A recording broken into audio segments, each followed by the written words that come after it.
Hello and what is going on today, guys? Tomcat here and welcome back to the Valley DLC in SpinTires MudRunner. Now in this episode we're going to be picking up where we left off in the last one, finishing off with our map discovery as well as getting ready to start hauling lumber.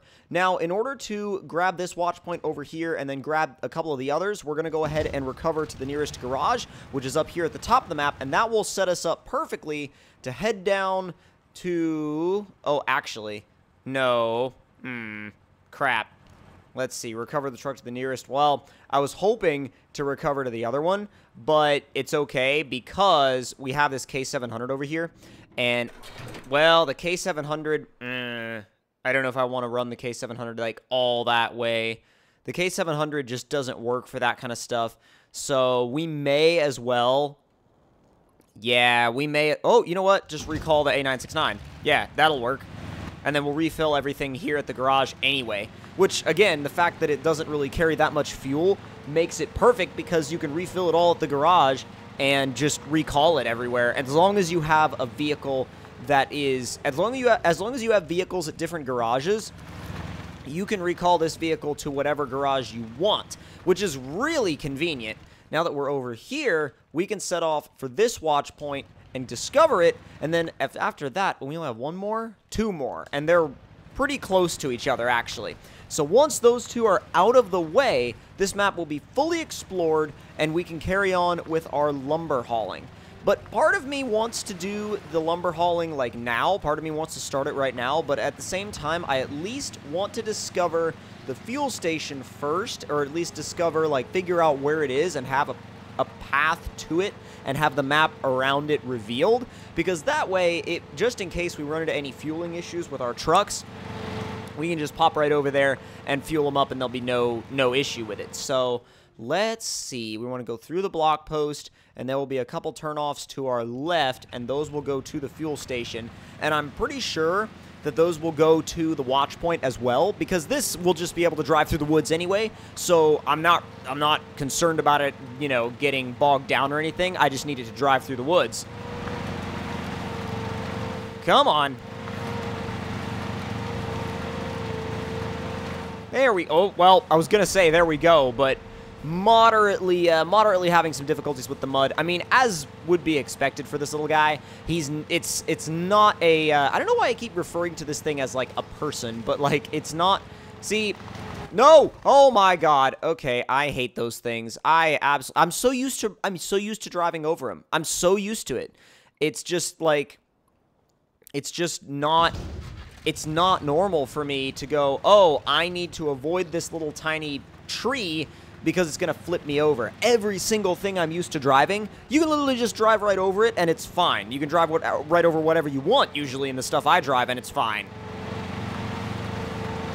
Now, in keeping with what we end up doing on this map, I want to see how heading down the main road looks after we go ahead and... I'm going to cut through this yard. Because honestly, the ground is better packed in this yard than it is on the road. And look at that, you can just, like, squeeze between, you know, the house and their little, like, outhouse thing. Just because of the fact that this vehicle is so freaking small. It's so tiny. It's plucky, I guess, is the word I would use.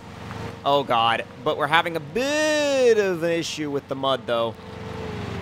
We go back into automatic mode. Okay, so high in this equals second. So if high equals second gear, and this thing's got, like, 2 more gears to go. Oh, he went to change up, and then he changed back down. There we are in third now. Keep moving, keep moving. I guess we could go... oh, that's not good.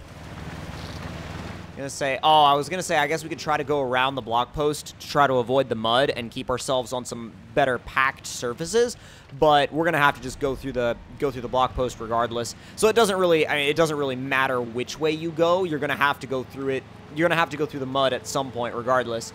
But here's where that little sapling was that flipped us over. That bothered me, man. I mean, that was like one of those things that's like, really? You look at that and you go, come on. Okay. Even the tiny little, you know, the tiny little fallen dead trees still trip this thing up. Are you telling me that? Okay, I was like, are you telling me that that tiny little sapling just stopped us? He was like, I was like, you better not be telling me that, because that would not go over well. I'll bring the massive 8x8 back here and crush all of those trees. So over there on the left are two things. One, the fuel station, and two, the watch point that we need to unlock. And if we can get in there in one of the, like, if we can get over there with a decent route that involves not getting stuck, we'll be okay. So let's go ahead and get, I'm going to say, well, you know what? Since I'm more concerned about the watch point than I am the fuel, since this thing is fine on fuel, and in high range, it uses like 1 to 0 liters a minute, it's no issue to just keep on running it. See, that tree we can drive over. That sapling, we can just run it over and it's no issue. But, I will say, oh God, a little bit of bouncing going on. Let's see if I can get, boy, are you, well, like, seriously, dude, we're gonna have to get up and over these trees before we figure out where we're at.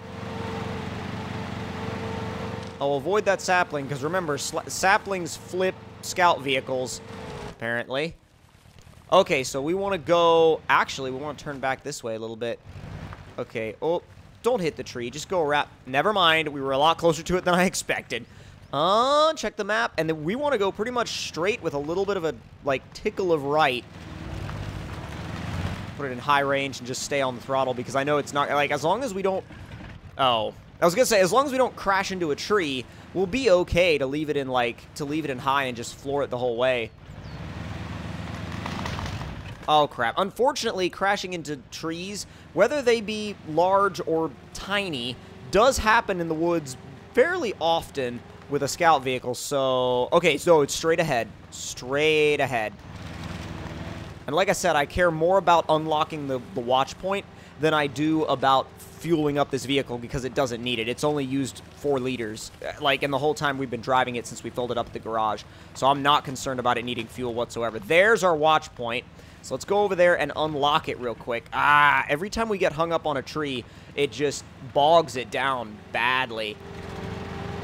Let's go to that tree right there. We'll yank it over that tree. No! Oh my God, you have got to be kidding me.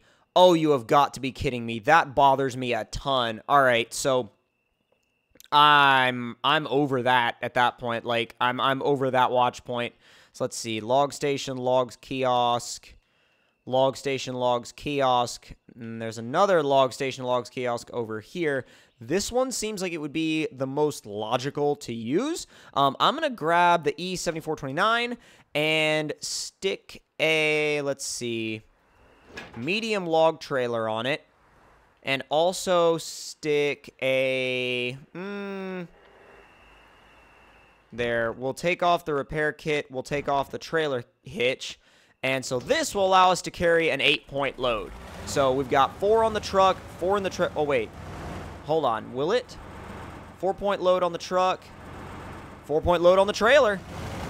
So beautiful. So, and all we have to do is follow this route, which I know it can do, to get to that log station, fill it up with lumber, or load it up with lumber, rather, because you don't really fill a truck with lumber, you load it, and then head right on back. Oh God, I've forgotten how to turn my headlights on and off. That's not good. Oh boy, let's see. Oh, it's, really? It's left bumper? Oh.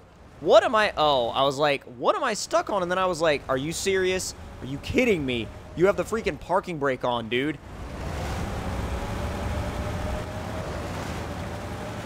Will it go into high? Yeah, it'll go into high with an empty trailer. It'll go into high with an empty trailer any day of the week. I mean, this thing will go over, it's such a huge contrast driving this as opposed to driving, say, for example, the, oh gosh, what is it, the A969?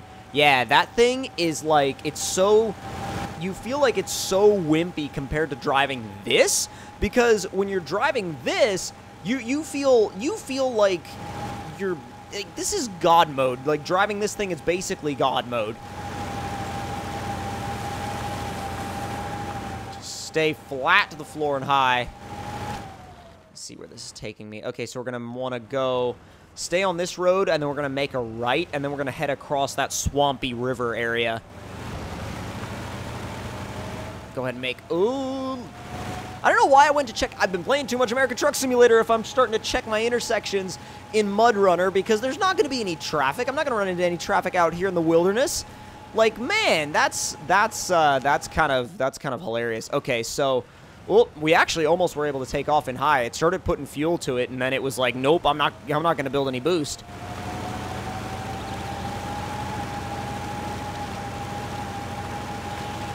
All right, so shallow river crossing time.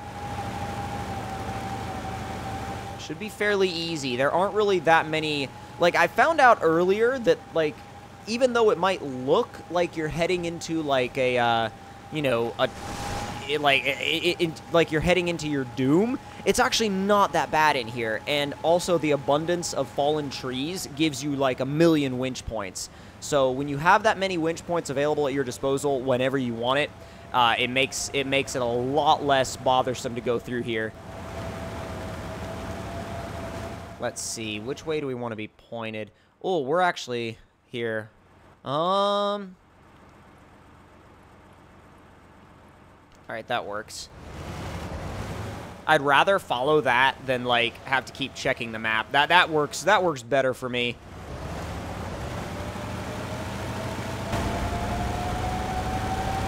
Come on. Oh, the alignment's a bit off. I never realized that.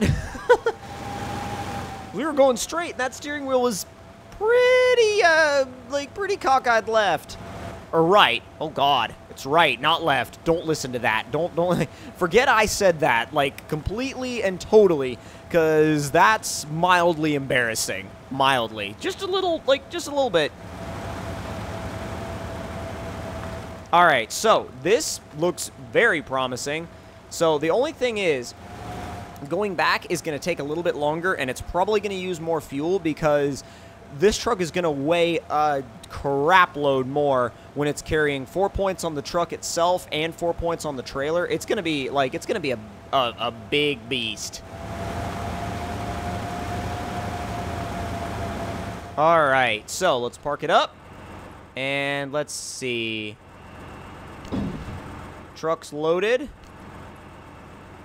And trailer's loaded. So we've got 8 points total on this thing. And we can go ahead and start turning around. Which, actually, you know, I'm really glad that this thing has four-wheel steering in the front and at least has better maneuverability than most of the trucks you would do this with. You just have to make sure you wait until the steering has turned all the way to the opposite direction, or you're going to be doing this for a while. It still takes a few different times to get it all the way turned, like a few different tries to get it all the way turned around. But to be fair, the mobility factor and maneuverability factor of this truck is very, very good, and I really do enjoy using it because of that maneuverability. Oh, yes. 8-point load. Dude, that's awesome. And I love the fact that it's split across the truck and the trailer rather than just pulling one massive trailer, because that becomes cumbersome and it becomes really heavy and it becomes stressful on the truck. So this allows you to end up with a much more manageable solution. Now, let's see. Let's check the map and figure out where we are headed. So, I mean, literally, the lumber mills are right next to each other. So what I am going to do is take a path that looks shorter to me. Let's say here. Oh, God. Yeah, I don't need that. All right. Let's go here. And here. And let's see. Here. And then we'll set a couple more there. And there. And I mean vaguely along this road. So that'll allow us to get... That will point us in the direction that we need to go without just staring at the map the whole time. And I mean, I know it does run through the woods a little bit, but it does give us kind of a heads up on where we need to go, which is nice. I mean, it's much easier to do that than to, you know, than to have to be staring at a map 24/7. We should, I know we're using 24 liters a minute, but the other reason why I went this way is because it's closer to the fuel station, which means that once we get up there, we'll have the ability to refuel, but we'll also be closer just in case there's a fuel issue. Now, the only thing is, though, if this does run out of fuel and we need to use the little scout vehicle to come back and refuel it, the issue with that is the fact that the scout vehicle is mildly crashed at the moment. So with it being mildly crashed, we have to kind of play this a little differently, because if we can set ourselves up properly, what we need to focus on, okay, yeah, see, we're in the red. This thing's using 25 to 28 liters a minute, which is going to be a bit tricky as far as getting it to its destination with enough fuel still left. But I think all in all, it's probably closer than we imagine, to be fair.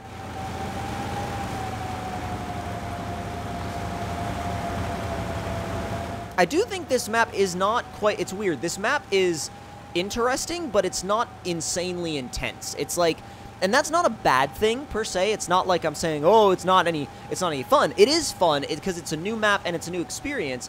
But I think that there's, like, if there's something that I would want to see on consoles, mainly, I mean, aside from obviously console mods, because I know everybody's gonna, you know, freak out in the comments about, like, the only thing that we want is console mods. But I do appreciate from a developer standpoint that they are doing more content that comes straight from the game itself. And I feel like, you know, that they have to know that if they allowed mods on console, but they kept trying to release DLCs, they probably wouldn't have as many people playing the DLCs. So I feel like they probably feel like, what would be the point of adding a bunch more DLCs if they add mods to console, like, say, mod support to console, because they're like, well, how many people would actually use our in-game DLCs if we gave them mods? And I think that that's partially true, but you would actually, I mean, and I know a lot of the guys on my channel are mod, you know, like mod fans and like mod related and stuff like that. A lot of, you know, modders themselves watch my channel, and a lot of them, you know, a lot of the people that watch my channel are really into the mods of this game,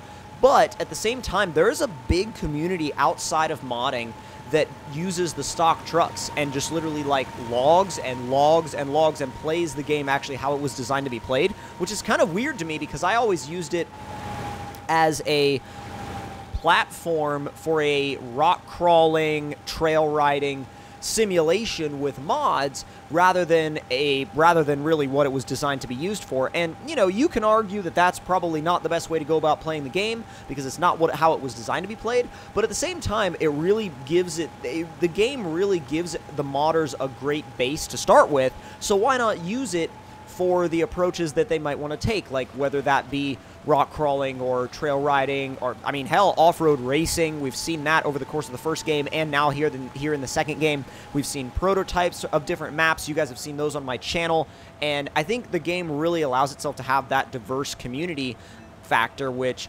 eco-friendly, I don't know what that's about, but I'll take it.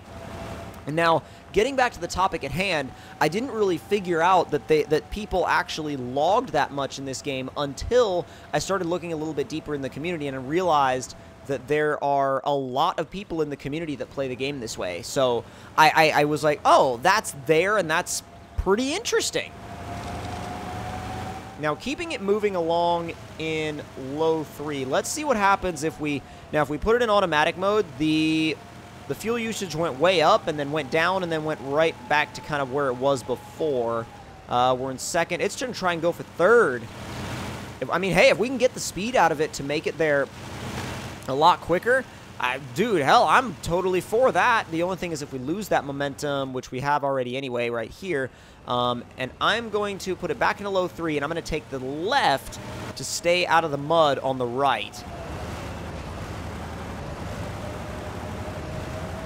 Let's see, does it use a lot? Oh my god, it uses so much less fuel.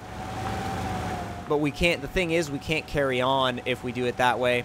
So 24 to 25 liters a minute, maybe sometimes 23 if we use just all-wheel drive. What about diff lock? Just diff lock is like 5 or 6 liters, but it doesn't work. Only 50 liters left. We may need a fuel rescue. I'm not going to lie, we may need a fuel rescue here, guys. It may need to happen. And if it does need to happen, then that's what we're going to have to end up doing. So let's go ahead and put the diff lock back on just to try to get us out of here as quickly as we can. I was going to say, oh, dude. All right. Keep the speed up. I know we're going to use fuel faster, but my God, if I'm not going to use, like, uh-oh, there was a hill, and it was like, oh, you're going to try and go up a hill and high with an 8-point load of lumber? You've got to be freaking crazy. And I guess we were mildly crazy to try that, but I mean, hey, it ended up coming through. So here's the main road where we're obviously going to turn left, and this is going to put us very, very close to the, oh crap, I just realized the freaking block post is right there. Damn. There's a way we can go around it though, and you know what? We're going to head to the fuel station and then go back, go around the block post, and then head to the lumber mill. And that's how we'll finish off the first lumber mill delivery. But that is going to be the end of this episode, and that was our first log hauling episode on the map, the Valley, in the newest DLC for SpinTires MudRunner. If you guys enjoyed this video, don't forget to click that like button. Tell me in the comments down below what you guys thought of it. And if you're new to the channel, don't forget to subscribe for more. I'll see y'all next time. Talk to you guys later.